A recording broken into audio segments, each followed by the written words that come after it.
There are secrets buried in Kentucky soil that were never meant to be unearthed. Some aren't just forgotten, they were erased. And if you're hearing this, understand, you were not supposed to. In November of 1834, two 9-year-old twins walked into a wooden frontier church, and within 3 days, they dismantled everything the people of Pine Hollow thought they knew about God, about death, about themselves. These children didn't just predict the future. They knew your sins, the ones you've hidden your whole life, the ones you've never spoken aloud, not even to God. When the Morrison twins arrived, the congregation thought they were hosting two angelic little girls. But what came instead was a reckoning that exposed every whispered betrayal, every buried body, every prayer uttered in vain. And when it was over, Pine Hollow was never the same. This is not a ghost story. It's a record, verified in a journal locked away for 153 years. And if you keep watching, you'll understand why that journal was never meant to be read by anyone outside the church, and why some of those who survived swore blood oaths to silence. But once you know what really happened, you can't unknow it, and you'll never trust your own thoughts again. The road to Pine Hollow was not a road at all, but a scar carved into the Appalachian wilderness. Mud, frost, and silence swallowing the footsteps of those desperate enough to walk it. November 1834. Reverend Ezekiel Morrison trudged those hills with two daughters clinging to him like shadows. 9 years old, identical in face, yet split in spirit. Rebecca, bright-eyed, warm, drawing people in. Rachel, pale, withdrawn, watching everything, silently. Their mother had died giving birth to them. Locals whispered that her screams during labor hadn't sounded human. Some said she cursed them with her dying breath. Others swore she blessed them. No one agreed on which. By the time they reached Pine Hollow, the settlement was barely a heartbeat in the wilderness. 200 souls bound by rigid Baptist doctrine and fear of the unknown. A wooden church stood at the center, hand-built from timber dragged from the hills. It would become the stage for everything that followed. Pastor William Phillips was the only one who kept written records. Births, deaths, sins confessed and unconfessed. His journals still exist, and it's what's inside those journals that historians hate to talk about.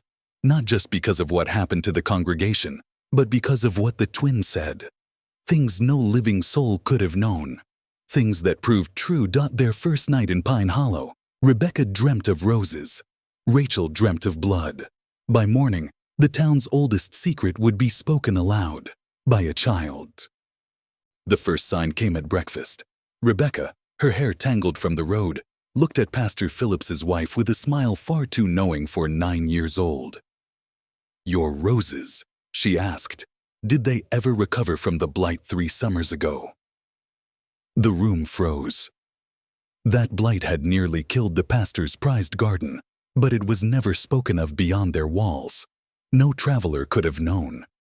Before Phillips could speak, Rachel, quieter, sharper, added, "They were red.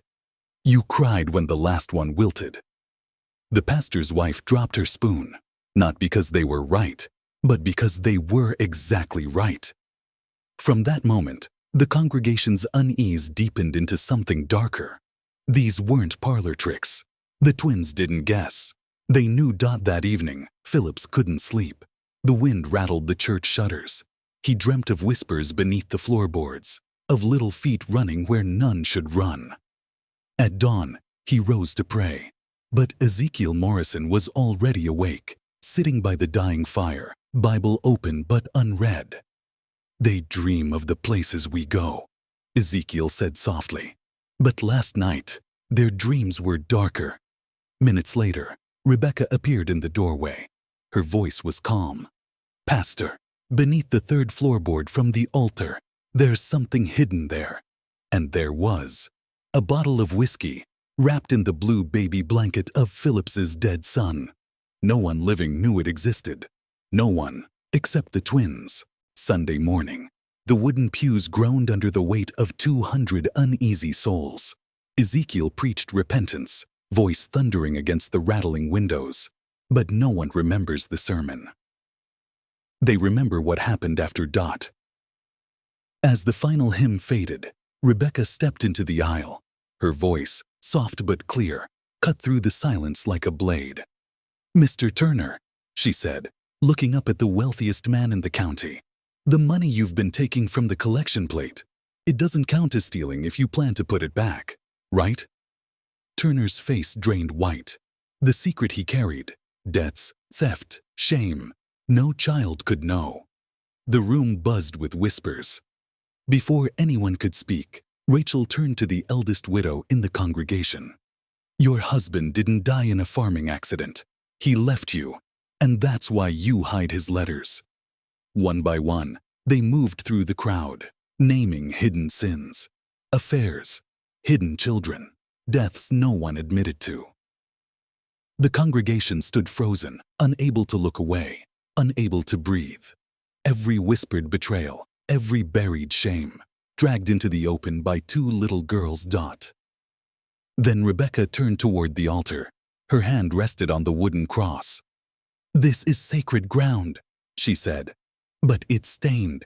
The Whitman family didn't die in a house fire. They died here, in this room, and some of you know why." Silence. A silence that still echoes through those hills to this day. The Whitman name was a wound Pine Hollow never touched. Officially, they died in a fire 16 winters ago. Unofficially, no one dared speak of it. Yet these 9-year-old strangers recited impossible details. The color of Faith Whitman's Sunday dress, the wooden doll carved by her father, the fever that kept hope in her nightgown. Facts buried with the dead. Facts even the town's elders had forgotten. Old Thompson rose from his pew, voice trembling with decades of denial. "Child, how could you know?" Rebecca's blue eyes fixed on him, ancient in their calm. "Because Faith told me. Last night. In your church." Gasps rippled. Someone whispered a prayer. Someone else bolted for the door. Pastor Phillips gripped the pulpit like a man bracing for judgment. His church, his sanctuary, was no longer safe. It was a confessional, and the confessors were dead. When Rachel finally spoke, her words shattered what was left of their silence. They didn't burn in their home. They hid here, behind this very altar, and you found them. All of you. Eyes darted. Secrets decades buried stirred like restless corpses. Because the twins weren't just revealing the past, they were naming the guilty. And some of them were still in that room. The journal doesn't flinch. Pastor Phillips wrote every word with the precision of a man who knew he'd be damned for what he recorded. He described faces, frozen, white as bone. When Rebecca pointed to Elder Thompson, to Mrs. Whitfield, to Samuel Turner, the founding families of Pine Hollow. "You carried torches," she whispered. "You locked the doors, and you sang hymns so loud you couldn't hear them scream." The truth hit like winter wind. The fire wasn't tragedy. It was execution. The Whitmans had been hunted. Their crime? Secrets whispered about Mary Whitman's herbal remedies, her daughter's strange visions, her husband's refusal to bow to the pastor's authority. In a community bound by fear of sin, difference was the greatest threat. The twins spoke like witnesses, not like children. Their details were too precise. The smell of the kerosene, the prayer shouted over the flames, the silence when it ended. They weren't just telling history. They were remembering it. Pastor Phillips' pen scratched a chilling line in the margin. The girls speak as if they were there. No one dared ask the question hanging in the air, not out loud. Were the Morrison twins reincarnations of the Whitman girls, or something far darker, sent to finish what was left undone? That night, Pine Hollow didn't sleep. Doors were barred, lamps stayed lit. In the parsonage, Pastor Phillips prayed over his hidden whiskey, begged God for guidance. But the twins? They laughed in their sleep. A sound that chilled him worse than any scream. Ezekiel Morrison confessed to Phillips by firelight. "This happens everywhere we go. Towns unravel. Secrets rot in daylight. We move on. Because if we stay, they turn on us." He spoke like a man carrying a curse. A father who loved his daughters, feared them, and feared what they were waking in others. In the journal, Phillips wrote one more line that historians refuse to publish. When they speak, it feels less like prophecy, and more like judgment. And judgment was coming. That night, Pine Hollow didn't sleep. Doors were barred. Lamps stayed lit. In the parsonage, Pastor Phillips prayed over his hidden whiskey, begged God for guidance. But the twins, they laughed in their sleep, a sound that chilled him worse than any scream. Ezekiel Morrison confessed to Phillips by firelight. This happens everywhere we go. Towns unravel. Secrets rot in daylight. We move on. Because if we stay, they turn on us. He spoke like a man carrying a curse. A father who loved his daughters, feared them, and feared what they were waking in others. In the journal, Phillips wrote one more line that historians refuse to publish. When they speak, it feels less like prophecy, and more like judgment. And judgment was coming. Day 2 was worse. The twins stopped naming sins in whispers. They named them in public, in the streets, in the fields. They told Dr. Hayes how many patients had died because of his pride, told Mrs. Carter about the son she hid in her attic, told young Thomas Brett about the affair no one dared admit. Each revelation landed like an axe swing, merciless, precise. By sundown, Pine Hollow turned feral. Neighbors eyed each other like strangers. Families locked themselves inside. And through it all, Rebecca and Rachel walked hand in hand, smiling faintly, like children at play. Phillips begged Ezekiel to leave, but the preacher's reply was worse than refusal. "We can't," he said. "They haven't finished." That night, the crying started. The crying came from the church, thin, high-pitched sobs echoing through the timber walls. Phillips lit a lantern and went alone. The congregation followed, though no one admitted it. Inside, the air stank of smoke and something sweeter. Rot. The sound led him to the altar. And there, the twins stood barefoot, eyes closed, tears streaming down their faces. Their voices, in unison, spoke words older than any hymn. A prayer? A curse? No one knew. When they opened their eyes, Phillips swore they weren't blue anymore. They were gray. Ash gray. "They're here," Rebecca whispered. The congregation fled, but Phillips didn't move. He couldn't, because he saw them too. 2 small figures in the corner, flickering like candlelight. Watching. By the 3rd day, Pine Hollow was breaking. Marriages collapsed. Friends turned on each other. Confessions spilled like blood. The twins barely spoke now. They didn't need to. People saw things. Flashes of the dead, whispers in empty rooms, faces in windows where no faces should be. Pastor Phillips' journal entry that morning was brief. "There is something wrong with time here." Even the skeptics believed by sundown. Because the ground itself began to give up secrets.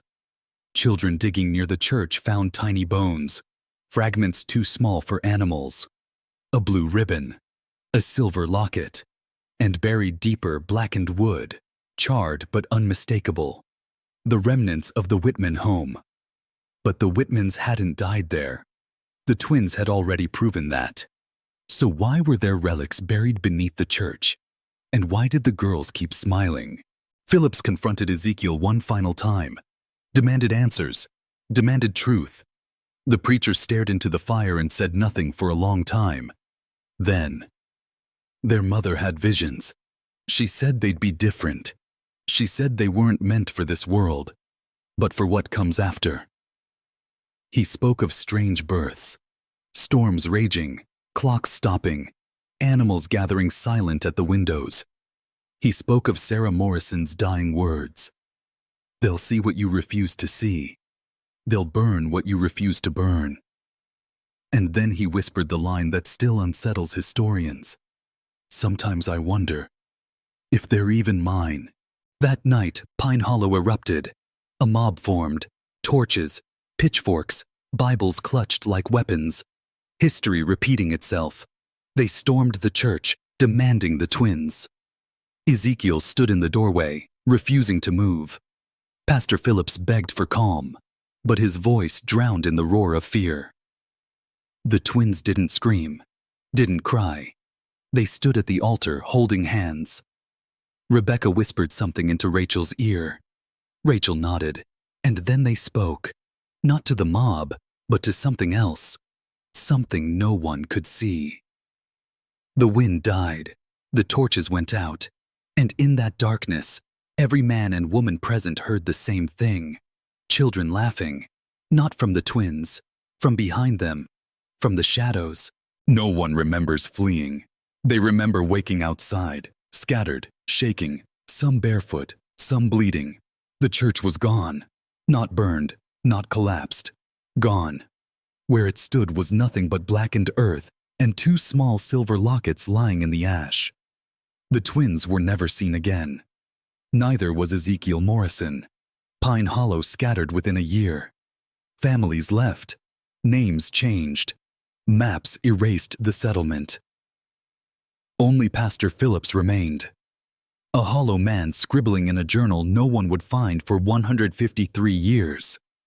His final entry: they weren't angels, they weren't demons, they were something older, and they came to remind us. 1987. The church ruins are excavated. A journal is found, pages brittle but legible. Historians call it folklore. Psychologists call it mass hysteria. But locals? They still won't step foot in Pine Hollow after dark. Hunters hear children's laughter in the trees. Visitors leave roses, always two, without knowing why. And here's the part they never print in history books. Two of the lockets found at the site were identical to those worn by Faith and Hope Whitman in 1818. The third? No record of it. No name. Just initials carved inside. R.M. and R.M. Rebecca. Rachel. Morrison. Why does this matter now? Because the pattern didn't stop. Families across Appalachia whisper of twin girls, strangers, appearing at revivals, at funerals, at the edge of towns. Always 9 years old. Always vanishing after 3 days. Always leaving secrets in ruins behind them. And every town swears the same thing. The girls don't age. They never age. Look at the photos. Compare the names. Different eras. Same faces. So here's the question you have to ask yourself, and answer honestly. If they walked into your church tomorrow, what secret would they speak out loud? What would they drag from the grave? You've heard their story. You've seen the pattern. Now decide, was this madness or memory? Judgment or mercy? Because men fear demons, but they should fear children more, especially the ones who already know what you've done. If you've stayed this long, you're different. Most people click away. They can't handle the descent. But you're awake now, and awakening can't be undone. Type it twice in the comments. I am not the same. Once for you, and once for the part of you that still hides in the dark. Lock it in. Let the algorithm know you're one of us. Because some stories aren't meant to entertain you. They're meant to mark you. Welcome to the mark.